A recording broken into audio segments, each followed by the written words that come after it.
Hi friends, நான் உங்கள் ஹரிஷ்.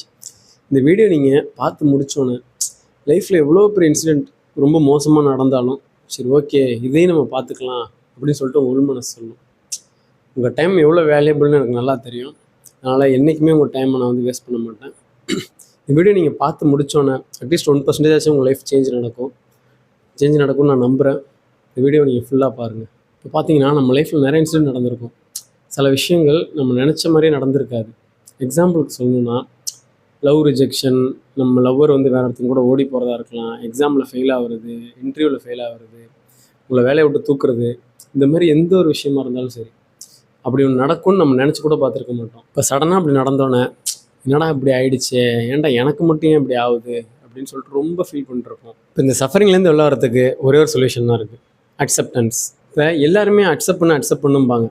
நானுமே சின்ன அக்செப்ட் பண்ணுங்கிறாங்க, எப்படிடா பண்ணுறது, என்ன சும்மா அக்செப்ட்னு சொன்னாலாம் மறந்து போயிருமா, என்னடா இது அப்படின்னு யோசிச்சுட்டு நிறைய ரிசர்ச் பண்ணதுக்கப்புறம் அது என் லைஃப்பில் அப்ளை பண்ணதுக்கப்புறம் தான் இந்த வீடியோ நான் பேசுகிறேன். அதுக்கு முன்னாடி ஒரு விஷயத்தை நீங்கள் ஸ்ட்ராங்காக நம்பணும். என்னென்னா, உங்கள் லைஃப்பில் ரொம்ப பெயின்ஃபுல் இன்சிடென்ட் நடக்கும்போது, லைக் எப்படி சொல்கிறேன்னா, நீங்கள் நினச்ச மாதிரி நடக்காமல் அது ரொம்ப போய் ஒஸ்ட்டாக போய் முடிஞ்சாலும் சரி, அப்போ உங்கள் மனசுக்குள்ள நீங்கள் சொல்லிக்கணும், என்னென்னா சரி ஓகே இது எல்லாமே நம்ம லைஃப்பில் நடக்கிறது எல்லாமே நம்ம நல்லது தான் நடக்குது, நாளைக்கு இதோட நம்ம லைஃப் பெட்டராக போகுது அப்படிங்கிறத ஸ்ட்ராங்காக நம்பணும். சொல்லப்போனால் இதுதான் ஃபேக்ட்டும் கூட. இந்த உலகமும் இந்த யூனிவர்ஸும் இப்படி தான் ஒர்க் ஆகுது. ஸ்ட்ராங்காக நம்புங்க. இப்போ இது எப்படி பண்ணுறதுன்னு பார்ப்போம். ஏன்னா நெக்ஸ்ட்டு உங்கள் லைஃப்பில் எந்த ஒரு இன்சிடென்ட் நடந்தாலும், ரொம்ப பெயின்ஃபுல்லாக நடந்தாலும் சரி, ஆல்ரெடி நீங்கள் நடந்ததாக கூட இருக்கலாம். அப்போ நீங்கள் உங்கள் கையை எடுத்து உங்கள் செஸ்ட்டில் வச்சு கண்ணை மூடி, நம்ம லைஃப்பில் நடக்கிற எல்லா ப்ராப்ளமுமே எவ்வளோ கஷ்டம் இருந்தாலும் சரி, அது எல்லாமே நம்ம நல்லதுக்கு தான் நடக்குது, இதனால் நம்ம லைஃப் நாளைக்கு கண்டிப்பாக பெட்டராகும், நடந்த விஷயத்த இனிமேல் நம்மளால் மாற்ற முடியாது, நெக்ஸ்ட் நம்ம என்ன பண்ணலாம் அப்படின்றத உங்கள் ஃப்ரெண்டுகிட்ட பேசுகிற மாதிரி உங்களுக்குள்ளே நீங்கள் பேசணும். ஒரு ஃப்ரெண்டு மாதிரி பேசணும். எப்போலாம் உங்களுக்கு இந்த கஷ்டமான தாட் வரும்போதுமே அப்போலாம் உங்களுக்குள்ளே நீங்கள் சொல்லிக்கோங்க, ஓகே ஒரு விஷயம் சொல்கிறேன் நல்லா கேட்டுங்க. என்னென்னா, நீங்கள் பாஸ்ட்டில் நடந்த ஏதோ ஒரு இன்சிடெண்ட், ஏதோ ஒரு கஷ்டத்தை நினச்சி இப்போ நீங்கள் ப்ரெசென்ட்டில் ஃபீல் பண்ணிகிட்டு இருக்கீங்கன்னா, உங்கள் காயத்தில் நீங்களே ஆணி எடுத்து குத்திக்கிற மாதிரி. இப்போ என் லைஃப்பில் நடந்த விஷயத்தை நான் உங்கள்கிட்ட ஷேர் பண்ணிக்கணும்னு நான் நினைக்கிறேன்.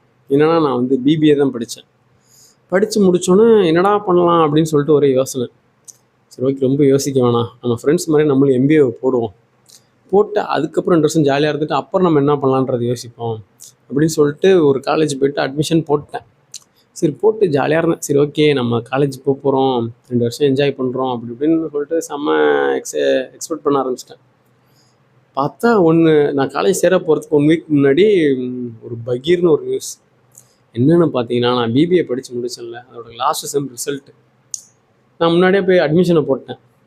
சரி ரிசல்ட்டு வந்தோன்னே பார்த்தா 2 பேப்பர் அரியரு. என்னடா இது அப்படின்னு சொல்லிட்டு குழம்பி போய் உட்காந்துட்டு பிபிஏ படித்த காலேஜுக்கு ஃபோன் அடித்தேன். மேம் இந்த மாதிரி நான் 2 பேப்பர் அரியரு, இன்ஸ்டன்ட் எக்ஸாம் எழுதி உடனே கிளியர் பண்ண முடியுமான்னு கேட்டேன். தம்பி 2 பேப்பர் கிளியர் பண்ண, 2 பேப்பர் நீ ஃபெயிலாக இருந்தீங்கன்னா 6 மாதம் கழிச்சு தான் முடிக்க முடியும், ஒரு பேப்பர்னா தான் இன்ஸ்டண்ட்டாக முடிக்க முடியும் அப்படின்ட்டாங்க. என்னடா பண்ணுறது அப்படின்னு சொல்லிட்டு டப்புன்னு ஒரு நம்ம எம்பிஏ ஜாயின் பண்ணல அந்த காலேஜுக்கு ஃபோனை போட்டேன். மேம் இந்த மாதிரி நான் 2 பேப்பர் அரியர் மேம், 6 மந்த் கழிச்சு நான் கண்டிப்பாக கிளியர் பண்ணிடுவேன், நீ சேர்த்துப்பீங்களான்னு கேட்டேன். தம்பி ஆல் கிளியராக இருந்தால் தான் உள்ளே விட முடியும்னு அவங்க சொல்ல. சரியான ட்விஸ்ட் ஆகி போச்சு. என்னடா இது அப்படின்னு சொல்லிட்டு சரி ஓகே கட்டின ஃபீஸாச்சும் கொடுங்க அப்படின்னு நான் கேட்டேன்.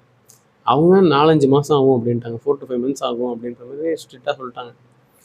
நான் அப்படியே எப்படி சொல்லணும், ஒரு 2 month அப்படியே என்னடா பண்ணுறது அப்படின்னு சொல்லிட்டு அந்த வருத்தத்துலேயே உடஞ்சி ரொம்ப கஷ்டப்பட்டு உட்காந்துட்டேன். எனக்கு மட்டும் ஏன்டா அப்படி நடக்குது, என்னடா நான் ஏதோ பாவம் பண்ணிட்டேன்னா அதான் இதான்னு சொல்லிட்டு நம்ம லைஃபே இப்படி தான் அப்படின்னு சொல்லிட்டு ரொம்ப வருத்தப்பட்டுட்டு இருந்தேன்.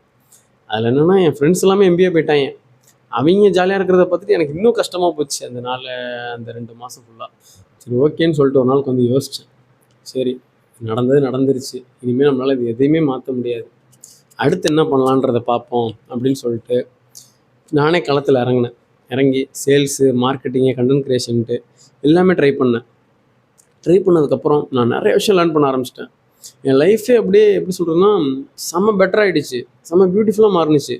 அப்போ நான் ஒரு விஷயம் திங்க் பண்ணேன், நம்ம பாஸ் ஆகி ஃபெயில் ஆகாமல் நம்ம பாஸ் ஆகி நம்ம எம்பிஏ போயிருந்தா கண்டிப்பாக அந்த 2 வருஷம் நான் என்ஜாய் பண்ணியிருப்பேன், எதுவுமே கற்றுருந்துருக்க மாட்டேன். அந்த 2 வருஷம் என் லைஃப்பில் நான் என்னெல்லாம் கற்றுக்கணும்னு நினச்சனோ அது எல்லாமே கற்றுக்கிட்டேன், எல்லாமே ட்ரை பண்ணேன். ஒரு டோட்டலி நான் ஒரு வேறு பர்சனாகவே மாறினேன். என் லைஃபே டோட்டலாக சேஞ்ச் ஆனிச்சு.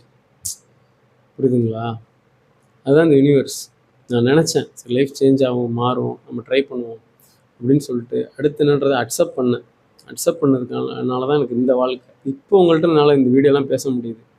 ஆனால் அந்த காலேஜ்லாம் போயிருந்தேன்னா கண்டிப்பாக ஜாலியாக சுற்றிட்டு நேரத்துக்கு நான் எங்கே இருந்திருப்பேன்னு எனக்கே தெரியாமல் போயிருந்துருக்கும். அந்த ஒரு இன்சிடெண்ட் ஒரு ஒரு டஃப்பான இன்சிடெண்ட்டில் தான் என் லைஃபே சேஞ்ச் ஆனிச்சு. அக்செப்டன்ஸ்க்கு இன்னொரு கரெக்டாக ஒரு எக்ஸாம்பிள் சொல்லணும்னா அது இவர் தான். என்னென்னா பசங்களோட நம்மளை மாதிரி ஜாலியாக சுற்றிக்கிட்டு என்ஜாய் பண்ணிவிட்டு லைஃப்பை வாழ்ந்துக்கிட்டு இருந்த பையன் ஒரு இன்சிடெண்ட், ஒரு பைக் ஆக்சிடெண்ட்னால தான் காலை இழந்து எங்கேயுமே போக முடியாமல் வீட்லேயே முடங்கி கிடந்து என்னடா இது வாழ்க்கை, நம்ம லைஃப்பையும் அப்படி ஆயிடுச்சு சொல்லிட்டு ரொம்ப வருத்தப்பட்டு சில டைம் சூசைட்லாம் கூட அட்டன் பண்ணி அதெல்லாம் கூட வீடியோ போட்டார். சூசைட்லாம் அட்டன் பண்ணி கடைசியாக அவர் வந்த இடம் தான் அக்செப்ட் பண்ணார். சரி ஓகே, காலு போயிடுச்சு, இனிமேல் திரும்ப வராது, அடுத்து நம்ம என்ன பண்ணலாம் அப்படின்றத யோசித்து கண்டென்ட் கிரியேஷன் ஸ்டார்ட் பண்ணார். நிறைய பேரை மோட்டிவேட் பண்ணுறாரு அண்டு ஃபிட்னஸும் பண்ணிக்கிட்டு இருக்காரு. ஒரு சப்ளிமெண்ட்டுக்கு வந்து அவர் தான் வந்து பிராண்டாக கூட இருக்கார். அதை பார்க்கும்போது அதுக்கு முன்னாடி அந்த பையன் வந்து அந்தளவுக்கு லைஃப்பை தெரிஞ்சிருப்பானா அப்படின்றது எனக்கு தெரியல. அதுக்கப்புறம் நிறைய விஷயம் சேஞ்ச் ஆகி கான்டென்ட் போட்டு நம்ம லைஃப்பை கண்டிப்பாக ஒரு பெட்டர் ஆகணும், ஒரு இது சேஞ்ச் ஆகணும்னு சொல்லிட்டு அதுக்கப்புறம் டோட்டலி ட்ரான்ஸ்ஃபார்ம் மாறிட்டார். சரி இப்படி நடந்துச்சு, இப்படி நடந்தது கரெக்டுன்னு நான் சொல்ல வரல, இப்படி நடந்தாலும் சரி ஓகே அப்படின்னு சொல்லிட்டு சேஞ்ச் ஆகிறார்ல, அதுதான் நான் சொல்கிறேன். ஓகேங்களா? புரிஞ்சிருக்குன்னு நம்புகிறேன். அந்த ஸ்க்ரீனில் பார்க்குற அந்த ஹீரோலாம் சொல்லுவீங்க, இந்த அஜித், விஜய், சூர்யா அவங்களாம் ஹீரோவே கிடையாதுங்க. இவ்வளோ பெரிய இன்சிடென்ட் நடந்ததுக்கப்புறமும் அடுத்து ஒரு வாழ்க்கை வாழ்கிறாங்கல்ல, இந்த மாதிரி பர்சன் தான் மிகப்பெரிய ஹீரோன்றதை நான் சொல்ல வருவேன். கடைசியாக நான் சொல்ல வர்றது ஒன்றே ஒன்று தான், ஸ்ட்ராங்காக நம்புங்க.